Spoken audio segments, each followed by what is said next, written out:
हम लोगों ने शुरुआत की थी यहाँ से एक मिनट, इकोनॉमिक प्रॉब्लम नहीं, बेसिक इकोनॉमिक्स क्वेश्चन से की थी। ये हम लोगों ने कल डिस्कस किया था कि आपके जो बेसिक इकोनॉमिक्स क्वेश्चंस होते हैं वो क्या होते हैं। 3 बेसिक इकोनॉमिक्स क्वेश्चंस होते हैं। सबसे पहले 2 तरीकों से सवाल पेपर में पूछा जा सकता है, या तो 3 नंबर का आएगा या ये 6 नंबर का आएगा, क्योंकि इसके 3 पॉइंट्स हैं ना, तो या तो 3 नंबर का आ सकता है या फिर ये 6 नंबर का आ सकता है। तो दोनों के लिए आप लोगों ने मटीरियल जो है वो तरीकाकार देख लें कैसे लिखना है, सवाल पूछा कैसे जा सकता है, बेसिक इकोनॉमिक्स क्वेश्चन कह दें या वो रिसोर्स एलोकेशन कह दें, दोनों का मतलब एक ही है। फिर वो कहता है what to produce, how to produce, for whom to produce. 3 सवालों के जवाब देने हैं। व्हाट टू प्रोड्यूस में हम ये डिस्कस करते हैं कि आपके पास कितनी चीजें हैं। व्हाट टू प्रोड्यूस में हम डिस्कस करते हैं क्या क्या चीज प्रोड्यूस की जाए, तो उसके लिए रिसोर्स एलोकेशन के हवाले से डिस्कस की जाती है। उसके लिए रिसोर्स एलोकेशन के हवाले से डिस्कस किया जाता है। अब इसमें 2 बातें होती हैं कि नीड ऑफ सोसाइटी क्या है, ठीक है, और अवेलेबिलिटी ऑफ रिसोर्सेज क्या है। अगर ये दोनों चीजें आपके पास होंगी तो फिर आप पहले सवाल का जवाब दे देते हैं व्हाट टू प्रोड्यूस।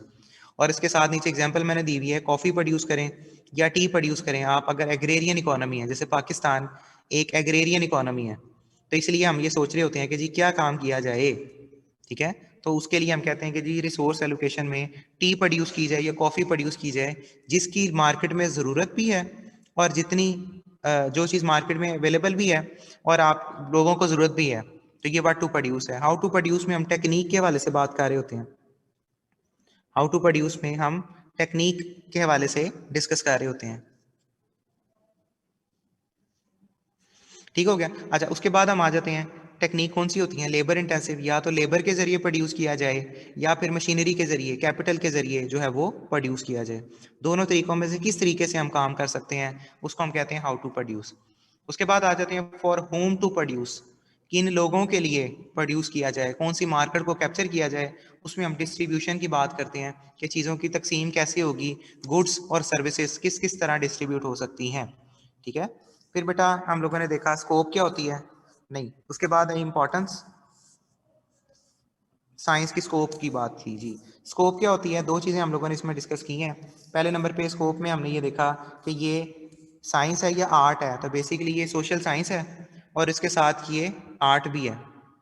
ये सोशल साइंस है और इसके साथ ये आर्ट भी है। ओके, सोशल साइंस क्यों है, सोशल साइंस क्यों है, क्योंकि इसमें भी फैक्ट होते हैं, इसमें मैथडोलॉजी होती है, इसमें नॉलेज होता है, तो इसलिए ये सोशल साइंस है।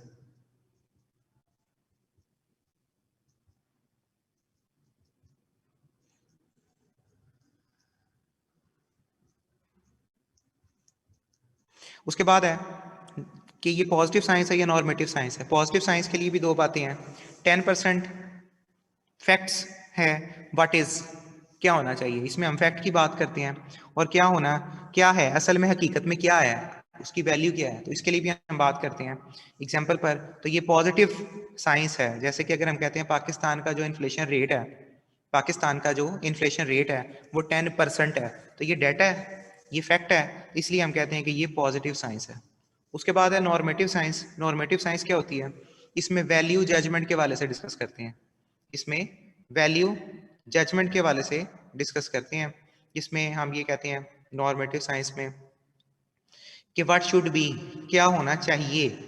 फिर उसके बाद हम आ जाते हैं इट मस्ट बी लो, यानी इन्फ्लेशन रेट, जो ग्रीन कलर से मैंने लिखा हुआ एग्जांपल, इन्फ्लेशन रेट हमारी 10% है और ये कम होनी चाहिए, तो इसलिए हम इसको नॉर्मेटिव साइंस के वाले से डिस्कस करते हैं। फिर प्रैक्टिकल में हमने ये देखा था कि अगर गवर्नमेंट वाकई ऐसा कर देती है, गवर्नमेंट ऐसे स्टेप ले लेती है, तो फिर हम उसको कहते हैं कि ये आर्ट बन जाता है, ये टेक्निक जो है वो आर्ट बन जाती है। तो प्रैक्टिकल एप्लीकेशन को हम आर्ट कहते हैं। तो इकोनॉमिक्स जो है वो साइंस भी है, पॉजिटिव साइंस भी है, नॉर्मेटिव भी है और प्रैक्टिकल एप्लीकेशन भी है। फिर हम लोगों ने इंपॉर्टेंस पढ़ी। इंपॉर्टेंस में 3 चीज़ें डिस्कस की थी कि इकोनॉमिक्स क्या होती है, उसके बाद डेफिनेशन देखी है कि डेफिनेशन इकोनॉमिक्स का मकसद क्या होता है, स्टैंडर्ड ऑफ लिविंग को इम्प्रूव करना। उसके बाद ये पॉइंट एज इट इज़ हम लोगों ने याद करने। फिर ये इकोनॉमिक प्रॉब्लम को देखा कि 2 चीज़ों का गैप होता है, वांट का और रिसोर्सेज का। वांट्स हमारे पास अनलिमिटेड होते हैं, रिसोर्सेज हमारे स्केयर्स होते हैं, इसकी वजह से फिर हम क्या करते हैं, इकोनॉमिक प्रॉब्लम का हमें सामना होता है, और वो इकोनॉमिक प्रॉब्लम क्या कहलाती है, स्केयरसिटी कहलाती है। तो स्केयरसिटी में 2 चीज़ें हमने डिस्कस की थी हाई स्केयरसिटी हाई प्राइस, लो स्केयरसिटी लो प्राइस, फिर फीचर पढ़ लिए वांट्स के, और टाइप्स ऑफ वेल्थ को हम लोगों ने डिस्कस कर लिया। उसके बाद फिर आज छोटे छोटे कॉन्सेप्ट थे, ये ब्रांचेस ऑफ इकोनॉमिक्स आज डिस्कस करते हैं। उसके बाद छोटे छोटे कॉन्सेप्ट थे बेटा, पार्टिसिपेंट्स कौन कौन से होते हैं, इसमें हमने 4 पार्टिसिपेंट का डिस्कस किया था, ठीक है। पहले नंबर पे हमने कहा था इसको एजेंट भी कहते हैं, हाउस होल्ड हैं, फर्म्स हैं, गवर्नमेंट हैं, फॉरेन ट्रेडर हैं। तो डेफिनेशन एज इट इज याद करनी है, डेफिनेशन में आपने अपनी बातें नहीं लिखनी। फिर बेसिक कॉन्सेप्ट आ जाते हैं, ये छोटे छोटे कॉन्सेप्ट्स हैं। कंजम्पशन क्या होती है, इसकी डेफिनेशन को हाईलाइट किया हुआ है, और इसके कंपोनेंट हिस्से कहाँ कहाँ पर हम कंज्यूम कर रहे होते हैं। प्रोडक्शन क्या होती है, उसकी एग्जाम्पल क्या होती है, specialization, division of labour, technology, ये सारे छोटे छोटे कॉन्सेप्ट हम लोगों ने डिस्कस किए। फिर ये हम लोगों ने सिर्फ पढ़ना था, यहाँ से इम्पॉर्टेंट शुरू हो जाता है जो पेपर में आने के चांसेस हैं। Factors of production, 4 factors of production होते हैं, ठीक है। इसमें अब हम लोगों ने लेबर को, लैंड को, कैपिटल को, एंटरप्राइज को डिस्कस किया, और उसके फैक्टर्स को भी डिस्कस किया था। ठीक हो गया बेटा, क्लियर है? यहाँ तक कोई क्वेश्चन उम्मीद है नहीं होना चाहिए। फिर आज हमने शुरुआत करनी है आज उसकी अपॉर्चुनिटी कॉस्ट के हवाले से, कि अपॉर्चुनिटी कॉस्ट क्या होती है, या ये जो क्वेश्चन है ये क्या होता है। ये बेसिकली ना यहाँ पे क्वेश्चन सही तरीके से बना नहीं हुआ, ठीक है। ये क्वेश्चन मैं सारा स्केच खुद बनवाने लगा हूँ, ये सारा स्केच मैं आपसे खुद बना देता हूँ। असल सवाल है क्या, प्रोडक्शन पॉसिबिलिटी कर्व, यानी ये समझने के नोट्स मैं अभी यहाँ पर ही बनवा देता हूँ, बजाय कि मैं प्रोडक्शन पॉसिबिलिटी, ये यहाँ से नया काम शुरू करने लगे हैं, पहले मैं रिवाइज करवा रहा था।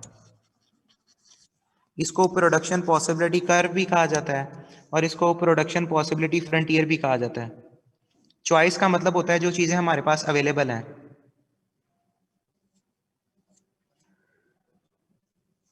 वो बाद में बनेगा, अभी तो नहीं ना किया उसने। गवर्नमेंट अगर अप्लाई कर देती है तो वो थ्योरी को अप्लाई करेगी ना, इसलिए फिर वो एप्लीकेशन बाद में बनती है। और इसको प्रोडक्शन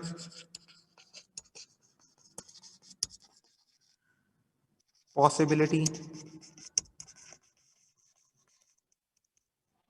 फ्रंटियर भी कहा जाता है। इसका मतलब है पीपीसी भी कह दे सकते हैं इसको, और पीपीएफ भी कह सकते हैं, दो चीजें हैं, पीपीसी कह दें या पीपीएफ कह दें, ठीक है। तो पीपीसी सबसे पहले नंबर पे हमने इसकी डेफिनेशन देखनी है कि वो डेफिनेशन क्या होती है। तो डेफिनेशन के हवाले से बेटा पहले डिस्कस करते हैं। डेफिनेशन बुक में नहीं लिखी हुई, डेफिनेशन के अल्फाज मैं लिखवाने लगा हूँ, लिख लें मेरे साथ साथ, अगर नोट कर रहे हैं तो। अगर नोट नहीं कर रहे तो फिर स्क्रीनशॉट देख लीजिएगा, साथ साथ समझ रहे हैं, क्योंकि रिकॉर्डिंग तो आपके पास अवेलेबल है ही। Different combinations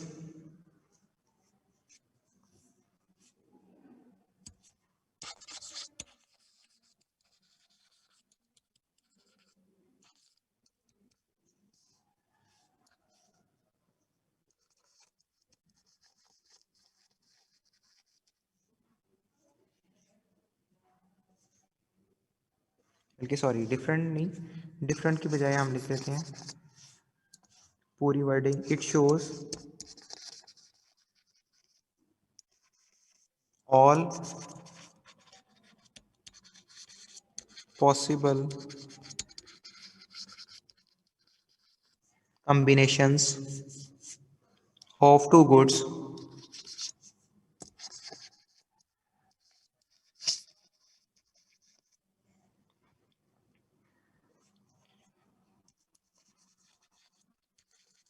that can produce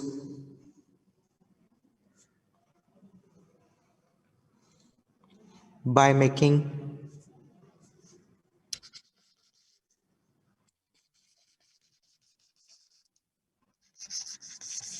full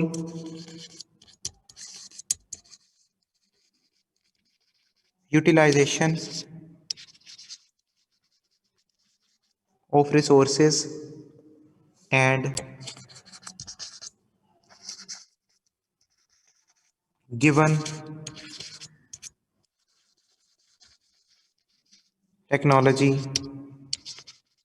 in an economy.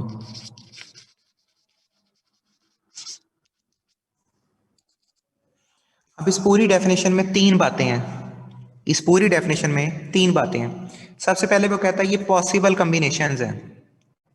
कौन से combination? All possible combination. All possible combination कौन से होते हैं? जैसे मैं मैक्सिमम क्या क्या कर सकता हूँ, 24 घंटे है ना मेरे पास, तो मैं मैक्सिमम 24 घंटों में क्या क्या कर सकता हूँ, तो ये जो भी लिस्ट बनेगी ये 24 घंटों की बनेगी। ये मैक्सिमम ऑल कॉम्बिनेशन हो सकते हैं। अच्छा, खाने की बात करें, मैक्सिमम क्या खा सकते हैं दिन में? 3 मरतबा खाएंगे, 4 मरतबा खाएंगे, 5 से ज्यादा मरतबा तो नहीं खा सकते। तो मैक्सिमम कॉम्बिनेशन जितने भी हो सकते हैं वो सारे यहाँ पर डिस्कस किए जाते हैं। अच्छा, उसके बाद आ जाते हैं बेटा, ये कॉम्बिनेशन किसके होंगे? ये बात याद रखनी है, ये भी इकोनॉमिक्स की पहली थ्योरी पढ़ने लगे आप। तो इकोनॉमिक्स की जितनी भी थ्योरी होती है वो दो साइडें होती हैं उसकी, एक एक्स एक्सिस होती है और एक वाई एक्सिस होती है। इसलिए हमने वर्ड यूज किया कि कॉम्बिनेशन होंगे तो सही कितनी चीजों के, टू गुड्स के, दो गुड्स के, यानी दो कमोडिटीज की बात कर लें, दो गुड्स की बात कर लें, तो ये दो गुड्स मॉडल भी कहलाते हैं, क्योंकि जितने भी इकोनॉमिक्स के लॉज होते हैं, कवानीन होते हैं, वो हमेशा टू कमोडिटी यूनिट्स होते हैं। डेट कैन प्रोड्यूस, जो कि प्रोड्यूस कर सकती है कंट्री, एक मुल्क, एक economy, by fully utilization of its resources, अपने रिसोर्सेज को बेहतर तौर पर इस्तेमाल कर कर मैक्सिमम जो इकोनॉमी प्रोड्यूस कर सकती है, जो चीज़ें, वो सारे कॉम्बिनेशन पीपीसी कहलाते हैं या पीपीएफ कहलाते हैं। प्रोडक्शन पॉसिबिलिटी फ्रंटियर कह दें या प्रोडक्शन पॉसिबिलिटी कर्व कह दें, कि मैक्सिमम जो आपके मुल्क की टेक्नोलॉजी है, जो आपके मुल्क के रिसोर्सेज हैं, उनको इस्तेमाल करते हुए क्या क्या प्रोड्यूस कर सकते हो, उसको हम कहते हैं वो पीपीसी है। क्लियर है बेटा? डेफिनेशन में कोई मसला तो नहीं है? डेफिनेशन में कोई मसला तो नहीं है? चलें एक और इसकी एग्जांपल, तो आप लोगों ने एएफसी क्लियर किया, एएफसी में 4 सब्जेक्ट थे, 4 सब्जेक्ट ही पास करने थे ना, ज्यादा तो नहीं करने थे। तो इसका मतलब है मैक्सिमम सब्जेक्ट कितने पास करने हैं? 4, ज्यादा से ज्यादा 4 पास करने हैं, क्योंकि एएफसी में इससे ज्यादा ऑप्शन ही नहीं है कोई। अब कैसे कर सकते हो? कैसे कर सकते हो? या तो 2 घंटे पढ़ लोगे, या 3 घंटे पढ़ लोगे, 4 घंटे, 5, 6, 7, 8, 9, 10, 10 घंटों से ज्यादा नहीं पढ़ सकते आप। तो इसका मतलब है कि मैक्सिमम कॉम्बिनेशंस हैं, जो भी आपके पास गिवन टाइम है, जो भी आपके पास अवेलेबिलिटी है टाइम की, तो उसके बाद आप मैक्सिमम इतना पढ़ सकते हो। तो ये है ऑल पॉसिबल कॉम्बिनेशंस। ठीक हो गया? अभी इसका मैं टेबल बनाता हूं ना, तो वो चीज मजीद आपसे बेहतर हो जाएगी। नहीं, फैक्टर के वाले से यहां पर अभी हमने बात नहीं करनी।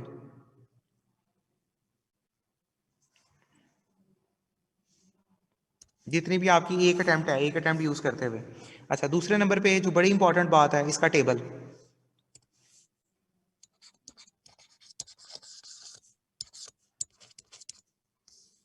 ठीक है, टेबल में क्या करना है?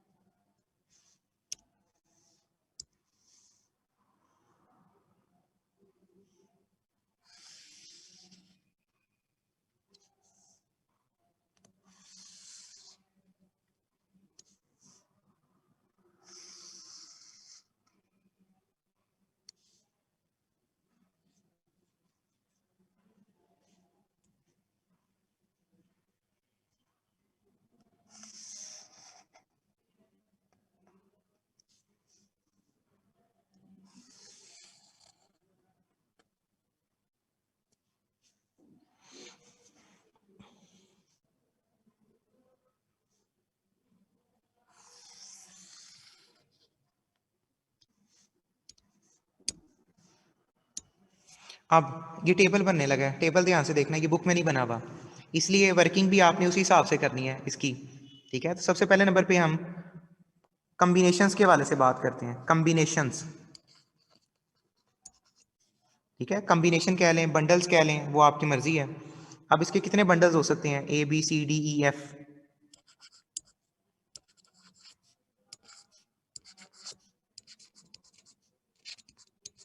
ये इसके कॉम्बिनेशन हैं। उसके बाद हम दो चीजों की, हमने कहा था ना दो गुड मॉडल है, टू कमोडिटी मॉडल है। एक साइड पर हम क्लॉथ ले लेते हैं, ठीक है, एक साइड पर हम वीट ले लेते हैं, सिर्फ समझाने के लिए कि कोई भी दो चीजें ले लें कि हम क्लॉथ प्रोड्यूस करेंगे या वीट प्रोड्यूस करेंगे। उसके बाद एक साइड पर हम ले लेते हैं अपॉर्चुनिटी कॉस्ट,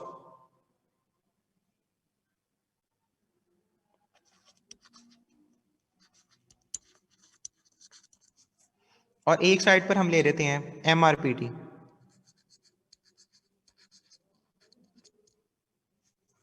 ठीक हो गया, चार चीजें हैं। अब ये दो चीजें आपको, क्योंकि आप खुद सवाल लिख रहे हैं ना, तो दो चीजों का आपको इल्म होना चाहिए। दो चीजें आपने याद करनी है, उसके मुताबिक आप लोगों ने उसमें मेंशन करनी है। 0 1 2 3 4 5,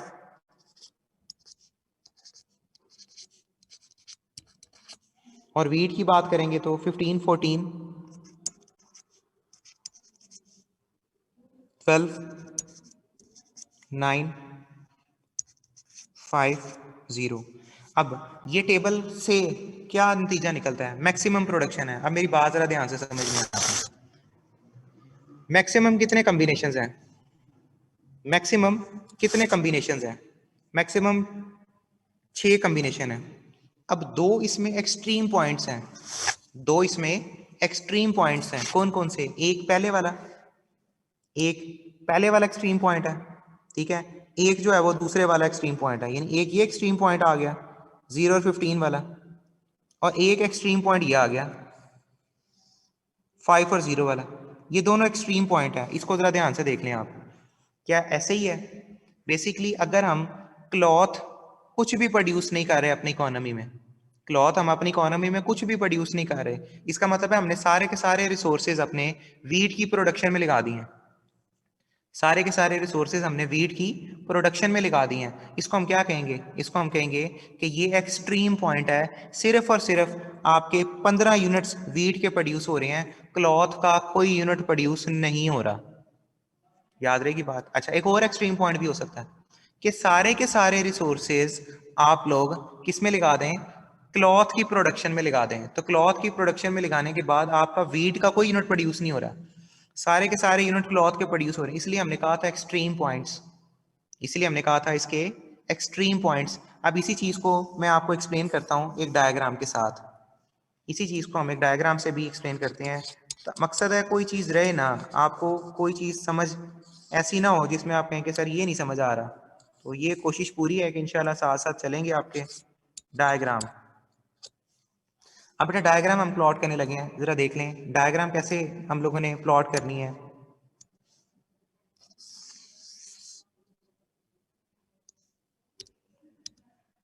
इस साइड पर हम क्लॉथ रखते हैं, इस साइड पर हम वीट रखते हैं, ठीक है। और हमने पीपीसी कर्व प्लॉट करना है। अब हमने पीपीसी कर्व जो है वो प्लॉट करना है। वो कैसे प्लॉट करना है वो जरा देख लें। अब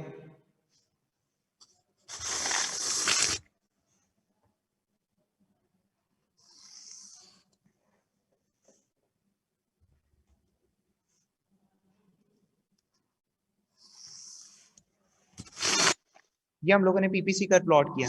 हम एक एक्सट्रीम पॉइंट ये बना लिया हमने, एक एक्सट्रीम पॉइंट ये बना लिया। अब देखें, अगर हम सारे के सारे पैसे, अगर हम सारे के सारे पैसे क्लॉथ की प्रोडक्शन में लगा दें, अगर हम सारे के सारे पैसे क्लॉथ की प्रोडक्शन में लगा दें, तो इसका मतलब है हम मैक्सिमम कितने यूनिट प्रोड्यूस कर सकते हैं? मैक्सिमम हम 5 यूनिट प्रोड्यूस कर सकते हैं।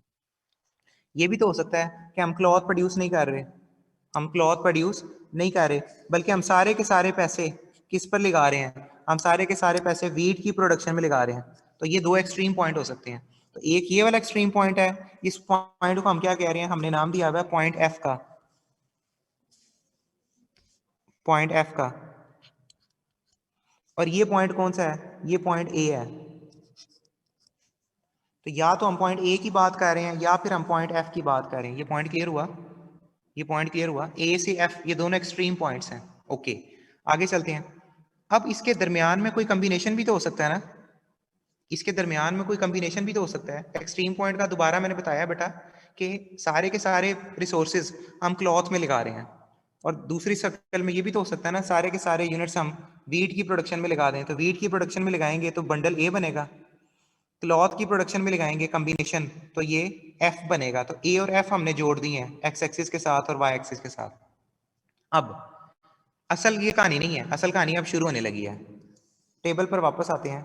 वो कहता है बेटा, इसको मैं यहां से रेज करता हूं टेक को। अपॉर्चुनिटी कॉस्ट का कॉन्सेप्ट है क्या? अच्छा, अगर हम एक यूनिट क्लॉथ का प्रोड्यूस करें, क्लॉथ का एक यूनिट प्रोड्यूस करें, तो वीट के हमें कितने यूनिट छोड़ने पड़ते हैं? अगर हम क्लॉथ का 1 यूनिट प्रोड्यूस करें तो वीट के हमें कितने यूनिट छोड़ने पड़ते हैं? क्या 1:1 लिख सकते हैं? एक हासिल किया और एक फोरगो कर दिया, बराबरी हो गई। अच्छा, अगले पॉइंट पर आ जाते हैं। अगर हम बी से सी बंडल पर जाएं, बी से सी बंडल पर जाते हैं, हमें कितने का बेनिफिट होता है? 1 का। और लॉस कितने का होता है? 2 का। फिर आगे चलते हैं, अगर हम सी से डी पर जाएं तो बेनिफिट कितने का हो रहा है? 1 का। लॉस कितने का हो रहा है? 3 का। इसी तरह डी से ई पर जाएं तो बेनिफिट कितने का हो रहा है? 1 का। और लॉस कितने का हो रहा है? 4 का। और आखिरी यूनिट्स, फायदा 1 का हो रहा है और लॉस कितने का हो रहा है? 5 का। ये पॉइंट क्लियर हुआ? पहले का हम निकाल नहीं सकते क्योंकि पहले के लिए पिछली वैल्यू है नहीं। तो अपॉर्चुनिटी कॉस्ट होती क्या है? अपॉर्चुनिटी कॉस्ट होती है how much you have to gain. आपने कितना गेन किया? आपने कितना गेन किया? आप क्लॉथ का 1 यूनिट प्रोड्यूस करना चाह रहे हैं तो वीट के कोई यूनिट छोड़ने पड़ेंगे? क्लॉथ का अगर आपने 1 यूनिट प्रोड्यूस करना है तो वीट के आपको कुछ यूनिट छोड़ने पड़ेंगे। ऐसे ही है ना? इसको कहते हैं हम कि ये अपॉर्चुनिटी कॉस्ट है, 1:1। अच्छा, सी बंडल की बात करें। सी बंडल में क्या होगा? अगर आप क्लॉथ का 1 यूनिट प्रोड्यूस करना चाह रहे हैं, अगर आप क्लॉथ का 1 यूनिट प्रोड्यूस करना चाह रहे हैं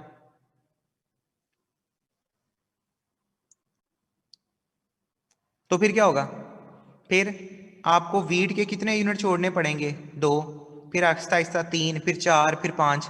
मुझे एक बात तो बताएं, जैसे जैसे हम क्लॉथ प्रोड्यूस कर रहे हैं, वीट के यूनिट हमें क्यों छोड़ने पड़े? ये भी तो हो सकता था कि क्लॉथ भी बनाते जाएं, वीट भी बनाते जाएं। जैसे जैसे क्लॉथ का यूनिट ज्यादा कर रहे हैं, वीट के यूनिट छोड़ने क्यों पड़ रहे हैं? कोई बच्चा मुझे रिप्लाई करे।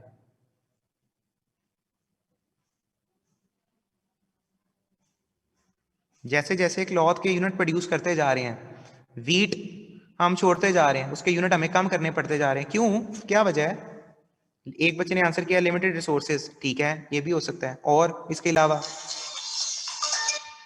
और इसके अलावा जल्दी जल्दी रिप्लाई करें।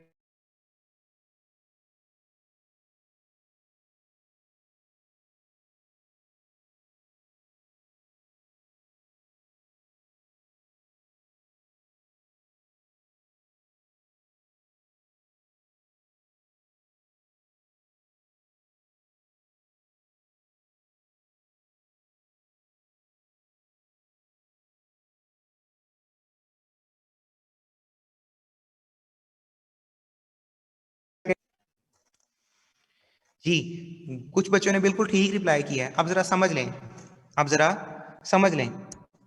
आप लोगों ने ऊपर एक डेफिनेशन ही पढ़ी, आपने ऊपर एक डेफिनेशन ही पढ़ी कि आपके रिसोर्सेस सारे के सारे इस्तेमाल हो चुके हैं।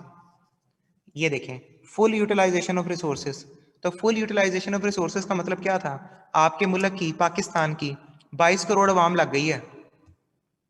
इसका मतलब ये है, अगर कुछ अवाम को, कुछ लेबर को वीट से क्लॉथ की तरफ लेकर आएंगे, इसका मतलब है वीट से आपने लेबर निकाल दिया ना। ये यही तो बात कर रहे हैं कि ये मैक्सिमम कॉम्बिनेशन है। या तो ए बंडल प्रोड्यूस कर लो, 22 करोड़ अवाम लगा के ये कर सकती है, या बी बंडल प्रोड्यूस कर लो, या सी बंडल प्रोड्यूस कर लो, या डी कर लो। मैक्सिमम 22 करोड़ अवाम लगी हुई है, सारी 22 करोड़ अवाम लग गई है। इसका मतलब है अगर आपने एक सेक्टर में ज्यादा प्रोड्यूस करना है तो दूसरे सेक्टर से लेबर निकालना पड़ेगा ना। इस वजह से जैसे जैसे आप क्लॉथ में इजाफा करते जा रहे हो, वैसे वैसे वीट में आपको कमी करनी पड़ेगी। इसको कहते हैं opportunity cost. How much you have to lose to attain 1 additional unit of cloth. आपको कितना लूज करना पड़ेगा, कितना छोड़ना पड़ेगा अगर आपने क्लॉथ का 1 यूनिट प्रोड्यूस किया तो। क्लियर है बेटा? बिल जितने बच्चों ने कहा था ना स्केर्सिटी है, बिल्कुल ठीक कहा था। जितने ने कहा था लेबर लिमिटेड है, बिल्कुल ठीक कहा था। जितने बच्चों ने कहा था रिसोर्सेज लिमिटेड है, बिल्कुल ठीक कहा था। लेकिन मैंने अच्छे अल्फाज में एक्सप्लेन कर दिया, बात ठीक है, लेकिन लॉजिक इकोनॉमिक्स की लैंग्वेज में होनी चाहिए। तो मैंने बात सबकी ठीक थी, मैंने उसी को इकोनॉमिक्स की लैंग्वेज में कन्वर्ट कर दिया। आप लिमिटेड रिसोर्सेज की बात करते हैं, मैं अपॉर्चुनिटी कॉस्ट की बात करता हूँ, और ये अपॉर्चुनिटी कॉस्ट हमारी इकोनॉमिक्स की लैंग्वेज है। ठीक हो गया बेटा? ओके, नेक्स्ट चलते हैं। ये इसीलिए टेबल मैं बनवा रहा हूँ, ये टेबल बुक में नहीं बना हुआ। अपॉर्चुनिटी कॉस्ट को इससे आसान करके मैं नहीं समझा सकता, इसे मैंने टेबल बनवा दिया बेटा। आगे आ जाते हैं, MRPT क्या होता है? MRPT क्या होता है? MRPT और अपॉर्चुनिटी कॉस्ट दोनों बराबर हैं। MRPT और अपॉर्चुनिटी कॉस्ट दोनों बराबर है, मैं यहाँ पे लिख देता हूँ। अपॉर्चुनिटी कॉस्ट और MRPT आपस में बराबर है। MRPT कहते हैं किसको है? Marginal rate of product transformation.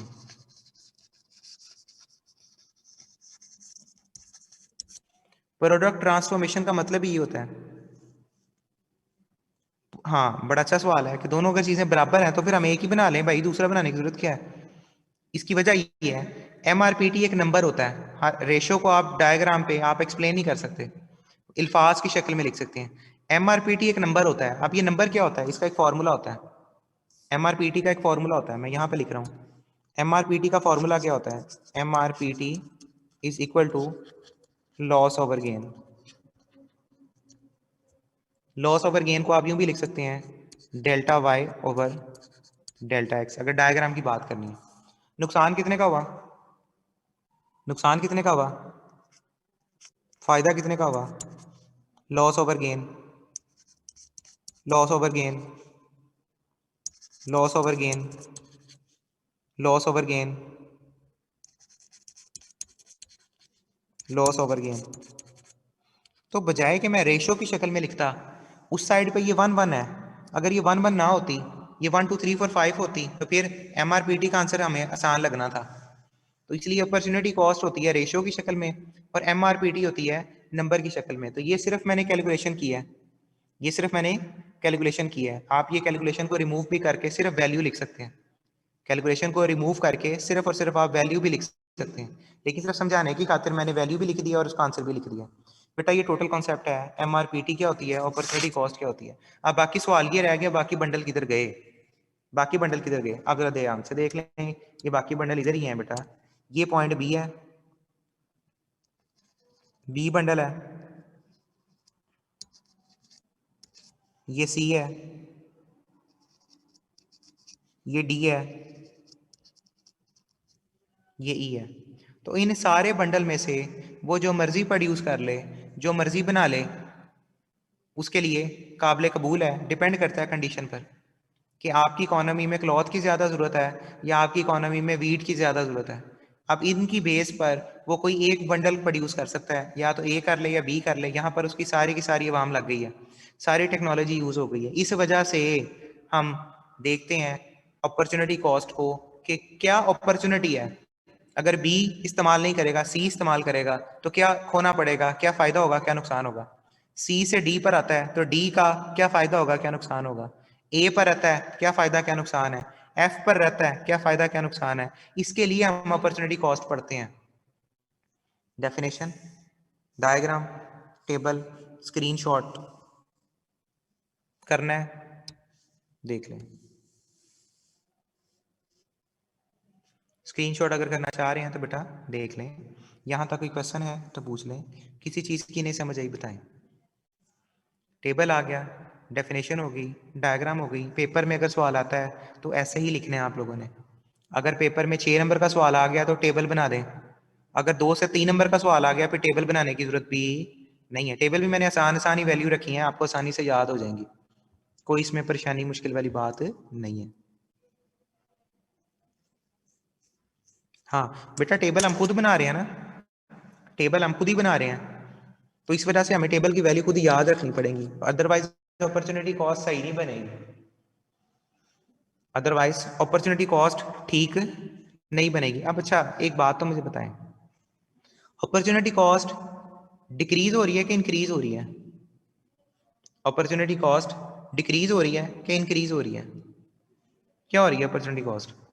Increase हो रही है कि डिक्रीज हो रही है? या चलिए MRPT इंक्रीज हो रहा है कि डिक्रीज हो रहा है? सोच लें, इंक्रीज हो रहा है कि डिक्रीज हो रहा है? MRPT से देख लें, आप दूसरे से देख लें, अपॉर्चुनिटी कॉस्ट से देख लें, इंक्रीज हो रहा है कि डिक्रीज हो रहा है? PPC हमेशा ग्राफ ओवर कर्व होगा,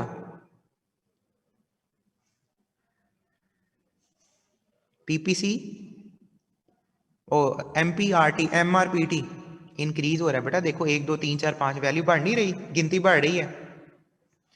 छोटे होते हमने पढ़ा था कि अगर वैल्यू इंक्रीज हो रही हो तो उसका मतलब इंक्रीजिंग होता है। 1 2 3 4 5 बेशक नीचे की तरफ लिखा हुआ है लेकिन वैल्यू तो बढ़ रही है ना, इंक्रीज हो रहा है। इसका मतलब है आपकी अपॉर्चुनिटी कॉस्ट हमेशा कौन सी होगी? अपॉर्चुनिटी कॉस्ट हमेशा आपकी कौन सी होगी? इंक्रीजिंग।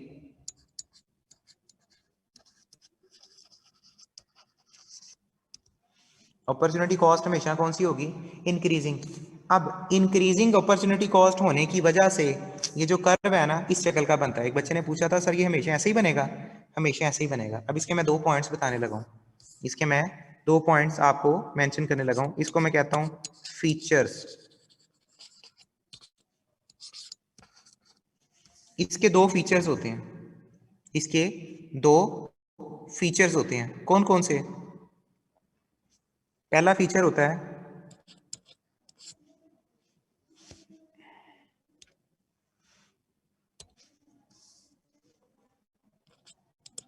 पहला इसका फीचर होता है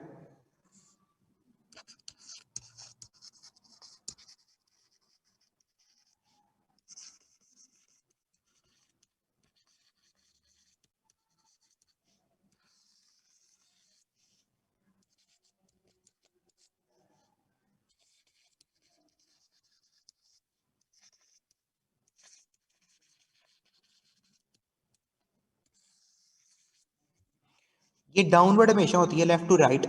क्यों?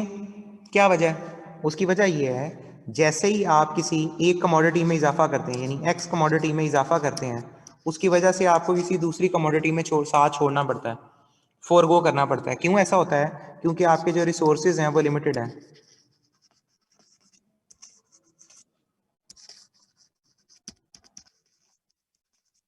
इस वजह से ये हमेशा लेफ्ट टू राइट बनेगी, यानी इसकी डायरेक्शन ऐसे बनेगी हमेशा, लेफ्ट टू राइट। ठीक हो गया। अच्छा दूसरे नंबर पे कनकेव क्यों होता है?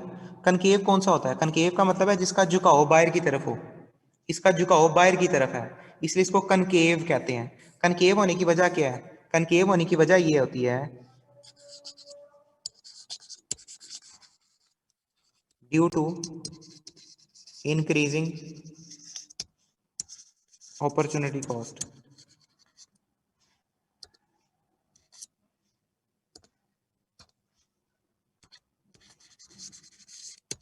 कि आपकी जो अपॉर्चुनिटी कॉस्ट है वो इंक्रीजिंग है। आपकी जो अपॉर्चुनिटी कॉस्ट है वो इंक्रीजिंग है, या आप इसको ये भी कह सकते हैं increasing MRPT, marginal rate of product transformation आपका इंक्रीजिंग है। इस वजह से ये हमेशा कनकेव बनेगा। इस वजह से ये हमेशा कनकेव बनेगा। बेटा फीचर में कोई मसला तो नहीं है? फीचर में कोई मसला तो नहीं है। एमआरपीटी इंक्रीज हो रहा है, अपॉर्चुनिटी कॉस्ट भी इंक्रीज हो रही है, दोनों का मकसद है इंक्रीज होना।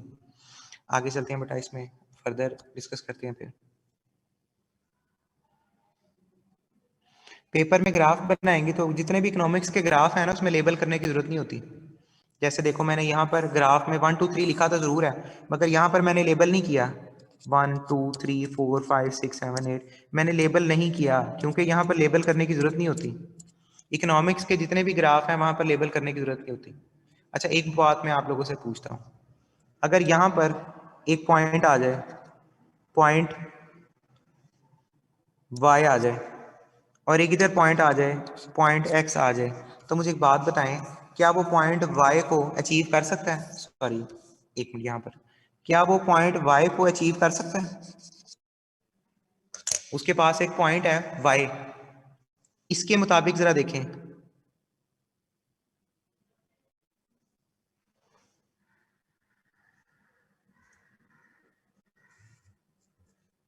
इसको देखें, क्या वो कर सकता है? वाई अचीव कर सकता है? नहीं कर सकता। क्यों? क्यों नहीं कर सकता? क्या इसको हम नाम दे सकते हैं? ये पॉइंट कौन सा है? अन अटेनेबल पॉइंट। ये अनअटेनेबल है। अनअटेनेबल का मतलब क्या होता है? जिसको हासिल नहीं कर सकते, आपके रिसोर्सेज ही नहीं है। जितनी आवाम थी सारी तो लगा दी है, जितनी लेबर थी सारी की सारी तो यूटिलाइज कर ली है, तो अब ये कहाँ से अचीव करेंगे?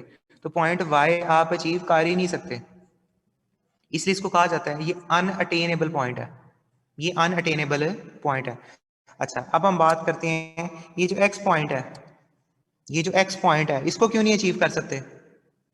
जो एक्स पॉइंट है उसको क्यों नहीं अचीव कर सकते? उसको अचीव करना नहीं चाहेंगे क्योंकि ये घटिया है, ये इन्फीरियर है। अब आप ये तो नहीं ना चाहेंगे कि 22 करोड़ में से 10 करोड़ को घर बैठा रहने दो, उनको बेरोजगार कर दो और बाकी लोगों से काम करवा लो, नॉट पॉसिबल। तो इसलिए ये इन्फीरियर पॉइंट है।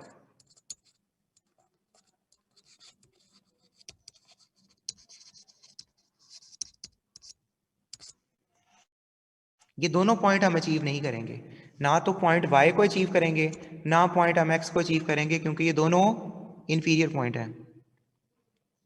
इसकी वजह से हमने अपने रिसोर्सेज को मिनिमाइज करना पड़ेगा, इस वजह से हम उसको फिर नहीं टैकल करते या एक्स और वाई को अचीव नहीं करते। बेटा इन सारे सवालों में कोई मसला है तो पूछें, किसी चीज़ की नहीं समझ आई तो मुझे बताएं, मैं दोबारा फिर एक्सप्लेन कर देता हूँ। पीपीसी क्या होता है, पीपीसी की डेफिनेशन क्या होती है, उसका टेबल क्या है, उसकी डायग्राम क्या है, उसके फीचर्स क्या हैं। ये बेसिकली यहाँ तक जो हमने काम किया है ना, ये बुक में बहुत सेग्रीगेट है, अलग अलग बिखरा हुआ पड़ा हुआ है। तो पेपर में आई कैप ये चाहता है, जैसे आप लोग ये चाहते हैं हमें प्लेट में हलवा रख के मिल जाए, नोट्स बने बनाए मिल जाए। जब भी हम पेपर की तैयारी करने बैठते हैं ना, इस वक्त आप बड़े पुरअज़म हैं, आपकी कोशिश ये है कि जी इस दफ़ा तो हमने ना गोल्ड मेडल ही ले लेना है। जितने बच्चे इस वक्त 100 के करीब स्टूडेंट्स हैं, मेरे ख्याल से 97 के करीब हैं, तो जितने भी 97 स्टूडेंट्स हैं उनकी कोशिश क्या है, इस दफ़ा गोल्ड मेडल मैंने ही लेना है। ये कोई हफ्ता क्लासें गुजरनी है ना, हफ्ता कोई महीना, फेब शुरू होना है, तो फिर कहना है कि सर जी एक काम करें, हमें ना आप इम्पोर्टेंट करा दें, बाकी रहने दें, बड़ी मेहरबानी है आपकी, हमसे ना टाइम मैनेज नहीं हो रहा। अच्छा चलें, कुछ ऐसे बच्चे भी आएंगे फरवरी में, फिर फेब गुजरेगा, 15 फेब आएगी, तो फिर कुछ ऐसे शहजादे बच्चे होंगे मेरी तरह के, वो टीचर को कहेंगे सर ताड़ी मेहरबानी 15 सवाल दस दो जो पेपर ही जाने हैं, उसमें से हम 10 यानी 15 सवाल बता दें जिसके अंदर से 10 सवाल पेपर में आने हैं। अच्छा चलें, ये भी एक वक्त आया, 15 फरवरी भी गुजर गई, अब वो रात आ गई पेपर वाली, फिर मुझे मैसेज आएगा सर आपकी मेहरबानी मुझे वो 5 सवाल बता दे जिसको करके मैं पेपर में पास हो जाऊं। अब शुरू कहाँ से हुए थे, शुरू हुए से पूरे सिलेबस से, फिर क्या हुआ, फिर आगे 20 वालों पर, फिर क्या हुआ, फिर आगे 10 वालों पर, और अल्टीमेट फिर क्या हुआ, जब पेपर हो जाता है, पेपर होने के बाद फिर क्या होता है, फिर दुआओं भी रहते हैं या अल्लाह एग्जामिनर गंदा ही हो जाए, उसको पता ही ना चले मैंने लिखा क्या, सैलाब आ जाए, पेपर सारे हमारे खराब हो जाए, हम सारे पास हो जाए। तो बेटा ये काम नहीं करना आप लोगों ने। तो बेसिकली इसी तरह आई कैप भी ऐसे ही चाहता है कि चीज़ें आसान हो जाएं उसके लिए, तो आई कैप को जितना ज़्यादा आप बेहतर तौर पर लिख देंगे, टू दी पॉइंट लिखना है। देखो मैंने कोई एक्स्ट्रा इन्फॉर्मेशन नहीं लिखी, डेफिनेशन है, टेबल है, डायग्राम है, कोई एक्सप्लेनेशन है, जहां पर एक्सप्लेनेशन रिक्वायर्ड थी मैंने कर दी, फीचर में एक्सप्लेनेशन रिक्वायर्ड है मैंने कर दिया, ठीक है। तो जहां जहां पर जो रिक्वायरमेंट है, जो जो जैसे जैसे पूछा जाएगा वैसे ही लिखना है आप लोगों ने, ठीक हो गया बेटा, याद रहेगी बात।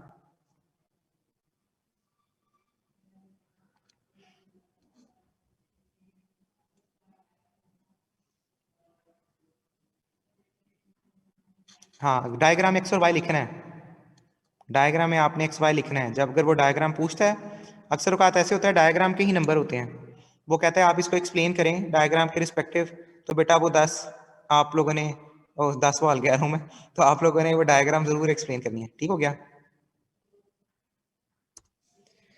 बेटा। मैं 13 साल से टीच कर रहा हूँ, तो अपना भी एक्सपीरियंस मेरा ऐसा नहीं है जितना स्टूडेंट्स का है, तो वो इसलिए मैं स्टूडेंट्स की ही बात कर रहा हूँ। नाहिद साहब, साहब हैं जो भी हैं,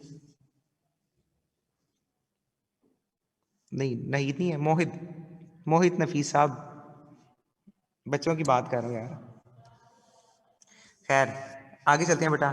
तो इसके लिए प्रोडक्शन पॉसिबिलिटी कर्व में अब हम लोगों ने ये डेफिनेशंस को डिस्कस किया, एक मिनट सॉरी, ये डेफिनेशंस यहाँ पर, उसके हवाले से फिर हम लोगों ने टेबल बनाया, उसने ना टेबल की शिफ्टिंग खुद ही बना दी हुई है, तो शिफ्टिंग अभी हमने सीखी नहीं है, शिफ्टिंग अभी देखते हैं। फिर उसने बताया ये कनकेव होता है, ये डाउनवर्ड स्लोपिंग होती है, तो हमने डाउनवर्ड स्लोपिंग लिख दी है, कनकेव टू ओरिजिन लिख दिया, उसके बाद उसने एग्जाम्पल लिखी हुई है, और टेबल उसने ये 4 वैल्यूज का बनाया हुआ है, ये 4 वैल्यूज का टेबल है, तो ये 4 वैल्यूज के टेबल से आप क्लियर नहीं कर सकते, वैल्यूज नहीं मेंशन कर सकते। फिर ये एमआरपीटी क्या होता है, अपॉर्चुनिटी कॉस्ट क्या होता है, ठीक है, कैसे कैसे ये वैल्यू में इजाफा होगा, तो ये चीज़ें थोड़ी सी मुश्किल है। तो इसलिए इस तरह अगर कर लेंगे तो चीज़ों को याद रखना या इस तरह चीज़ों को टैकल करना ज़रा बेहतर हो जाएगा, आसान हो जाएगा। उसके बाद एक चीज़ सिर्फ इसमें रह गई है, फिर ये टॉपिक कंप्लीट करते हैं इंशाल्लाह।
बेटा ये टोटल शिफ्टिंग मैंने प्लॉट की है, ये सारी डायग्राम बुक में नहीं बनी हुई, लेकिन इसमें से कोई भी अगर आपको आ जाए तो आपको पता होना चाहिए डायग्राम बनानी कैसे है।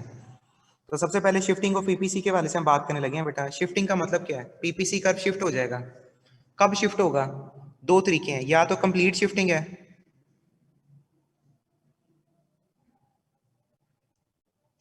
या तो कंप्लीट शिफ्टिंग है, या फिर पाइवटल शिफ्टिंग है। कंप्लीट शिफ्टिंग क्या होती है? कंप्लीट शिफ्टिंग का मतलब ये होता है कि आपके पूरे के पूरे रिसोर्सेज में इजाफा हो गया, पूरे के पूरे रिसोर्सेज में इजाफा हो गया, तो हम इसको कहेंगे कि ये कंप्लीट शिफ्टिंग है। जैसे अगर आपके क्लॉथ में भी इजाफा हो जाए, ये देखें क्लॉथ में भी इंक्रीज आ गया, इस पॉइंट से आप आगे मूव कर गए हैं, इधर से भी इजाफा आ गया, इस पॉइंट से भी वीट में भी इजाफा हो गया, इसको हम कहते हैं कंप्लीट शिफ्टिंग। अच्छा, एक होती है लेफ्टवर्ड शिफ्टिंग। लेफ्टवर्ड शिफ्टिंग का मतलब क्या होता है? अगर आपके रिसोर्सेज डिक्रीज हो जाएं, अगर आपके रिसोर्सेज जो हैं वो डिक्रीज हो जाएं, इस तरीके से भी हम लेफ्टवर्ड शिफ्ट हो जाते हैं, वापस आ जाते हैं। फिर एक होती है पाइवटल। पाइवटल शिफ्टिंग का मतलब है सिर्फ और सिर्फ गवर्नमेंट ने ये एथराइज किया या गवर्नमेंट ने कुछ बेनिफिट दे दिए कि आप क्लॉथ ज्यादा प्रोड्यूस कर सकते हैं, सिर्फ और सिर्फ क्लॉथ ज्यादा प्रोड्यूस कर सकते हैं। ठीक है, तो अब क्लॉथ ज्यादा प्रोड्यूस करने के लिए अब हमने क्या करना है? सिर्फ और सिर्फ एक्स एक्सिस में इजाफा होगा, वाई एक्सिस वहीं का वहीं है, इसी को कहते हैं पार्शियल शिफ्टिंग। सिर्फ एक साइड चेंज हो रही है, एक्स एक्सिस चेंज हो रहा है, वाई में कोई चेंज नहीं आया। दूसरी साइड पे ये भी हो सकता है सिर्फ वीट में हमें कोई बेनिफिट मिल जाए, तो वीट की प्रोडक्शन में इजाफा हो, क्लॉथ वैसे का वैसे ही रहे। तो टोटल ये चार किस्म की शिफ्टिंग है बेटा, टोटल ये चार किस्म की शिफ्टिंग है। ठीक है बेटा, ये आपस में डिस्कशन ना करें, बेहतर है। जो क्यूरीज हैं सिर्फ वो पूछें बस, ज्यादा किसको पढ़ने का शौक है नहीं है ये बाद में सोचेंगे जब पास हो जाएंगे। ठीक है बेटा, चलें। अच्छा, अब बेटा इसमें शिफ्टिंग के वाले से हमने जो डिस्कशन की है, ये बुक में सिर्फ एक डायग्राम बनी हुई है, बुक में सिर्फ एक डायग्राम बनी हुई है, बाकी डायग्राम इसमें नहीं बनी हुई। ये देखें, अब मैं जरा बुक से भी आपको कंसल्ट करवाता हूँ कि बुक में सिर्फ एक ही डायग्राम है शिफ्टिंग की, जो उसने ओरिजिनल प्लॉट कर दी हुई है। ठीक है, ये देखें यहाँ पर, उसके बाद उसने अगला टॉपिक शुरू कर दिया। तो शिफ्टिंग की सिर्फ एक ही डायग्राम उसने बनाई हुई है। हकीकत में इसकी चार तरह की शिफ्टिंग है, पेपर में सवाल आया हुआ है शिफ्टिंग के वाले से एक्सप्लेन कर दें, तो फिर हमने चारों किस्म की शिफ्टिंग को एक्सप्लेन करना होता है। पीपीसी की शिफ्ट, पीपीसी क्या होता है, उसकी शिफ्टिंग क्या होती है, उसके अकॉर्डिंगली आप उसको मैनेज करते हैं। इसके बाद दो सवाल अलग से आ सकते हैं, इसके बाद दो सवाल अलग से आ सकते हैं। क्वेश्चन नंबर 2 क्या आएगा?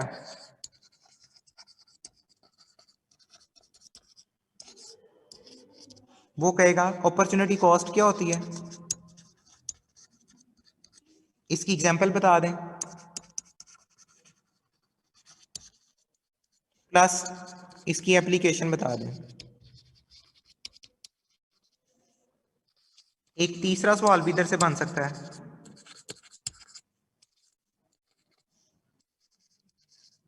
एमआरपीटी क्या होता है, इसका फॉर्मूला बता दें, और डायग्राम के साथ इसकी एक्सप्लेनेशन बता दें। तो ये नए सवाल नहीं है, मैं कह रहा हूँ इसी टॉपिक के अंदर से आपने अपॉर्चुनिटी कॉस्ट की डेफिनेशन लिख लें, उसकी एग्जांपल बता दें कि क्लॉथ की जगह अगर आप वीट प्रोड्यूस करने जा रहे हैं तो आपको कुछ चीज़ें फोरगो करनी पड़ेंगी। फिर इसकी प्रैक्टिकल एप्लीकेशन हम बता दें कि प्रैक्टिकली एप्लीकेशन इसकी ये होती है कि जैसे अगर हम किसी भी कारोबार की बात करें तो आपके पास दो अपॉर्चुनिटीज़ होती हैं कि आप लेबर के जरिए प्रोड्यूस कर सकते हैं, जैसे कैपिटल इंटेंसिव और लेबर इंटेंसिव है, या आप लेबर के जरिए प्रोडक्शन करें या कैपिटल के जरिए प्रोडक्शन करें, तो ये प्रैक्टिकल एप्लीकेशन है उसकी। एमआरपीटी का जो फॉर्मूला वो मैंने लिखवा दी है, डायग्राम वही बनेगी जो यहाँ पर बनी हुई है, जो कि आपने पीपीसी में बनाई थी। तो ये सिर्फ मैंने ये लिख दिया कि ये दो किस्म के सवाल पेपर में पूछे जा सकते हैं। तो ये बेटा एक स्केच बनाया है कि एमआरपीटी क्या होता है, प्रोडक्शन पॉसिबिलिटी कर्व क्या होता है, उसकी शिफ्टिंग कैसी होगी। ठीक है, और उसके बाद ये किस किस तरीके से सवाल इसके पूछे जा सकते हैं। तो टोटल ये तीन किस्म के क्वेश्चन हैं जो कि पेपर में आ सकते हैं। आज सिर्फ मैंने यही करवाए हैं, उसकी वजह ये पेपर पॉइंट ऑफ व्यू से बहुत इंपॉर्टेंट है, पेपर में आने के चांसेस इसके बहुत ज्यादा है। पिछली दो अटेम्प्ट में उसने इस तरह के सवाल नहीं पूछे, इस टॉपिक से सवाल नहीं पूछा, तो इस टॉपिक से पेपर में सवाल आना ही आना है। अगर नहीं आएगा तो फिर एमसीक्यूज आएंगे। ठीक है, तो इसलिए बेटा इसमें आप लोगों ने लाजमी चीजों को डिस्कस करना। ठीक हो गया? हाँ, अगर वो पूछेगा कि शिफ्टिंग की डायग्राम बता दें तो फिर हम शिफ्टिंग की डायग्राम बताएंगे, अदरवाइज हमने शिफ्टिंग की डायग्राम नहीं बतानी। ठीक है, अगर खाली वो पीपीसी वाला क्वेश्चन पूछता है तो उसी के अकॉर्डिंग हम डिस्कस करेंगे। इंफीरियर ये मैं व्हाट्सएप पे रिप्लाई कर रहा हूँ जितने बच्चों ने सवाल पूछे हुए थे। कामरान ने सवाल पूछा था, even inferior it is possible to get X. नहीं, हम एक्स को कभी भी अडॉप्ट नहीं करते। उसकी वजह क्या होती है कि ये चूंकि इन्फीरियर आइटम होती है, इन्फीरियर प्रोडक्ट होती है, इसलिए हम यहाँ पर कभी भी मूव नहीं करेंगे। हम हमेशा पीपीसी के अंदर से कोई पॉइंट चूज करेंगे बस। ठीक है। उसके बाद है अपॉर्चुनिटी कॉस्ट कभी भी डिक्रीजिंग हो ही नहीं सकती, क्योंकि अगर वो डिक्रीज हो जाएगी ना तो उसका लॉजिक गलत हो जाएगा। ठीक है।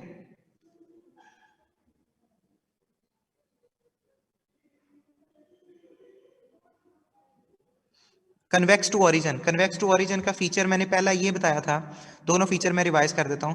पहला फीचर मैंने ये बताया था कि डाउनवर्ड होता है और दूसरा कनकेव होता है। डाउनवर्ड की क्या पहचान थी? अगर आप एक कमोडिटी में इजाफा करेंगे तो दूसरी कमोडिटी में आपको डिक्रीज करना पड़ेगा। क्यों? क्योंकि आपके रिसोर्सेज लिमिटेड है। दूसरा मैंने बताया था ये कनकेव होता है। उसकी वजह क्या है कि आपकी जो अपॉर्चुनिटी कॉस्ट है वो इंक्रीजिंग है। क्योंकि 10 सालों से कोई अगर एक शख्स काम कर रहा है, उसको आप कहते हैं कि भैया आप छोड़ के किसी दूसरे काम में लग जाओ, तो वो नए काम में जो भी आए काम में आएगा, उसकी वहां पर एफिशिएंसी उतनी ज्यादा नहीं होगी जितनी पहले काम में वो थी। जैसे अगर हम एक टेलर को कह दें कि शूज बनाना शुरू कर दें, तो वो नहीं बना सकता उतने अच्छे जितने वो कपड़े सी सकता था। तो इसलिए उसकी अपॉर्चुनिटी कॉस्ट हमेशा इंक्रीजिंग होगी, कभी भी डिक्रीजिंग हो ही नहीं सकती। ठीक है।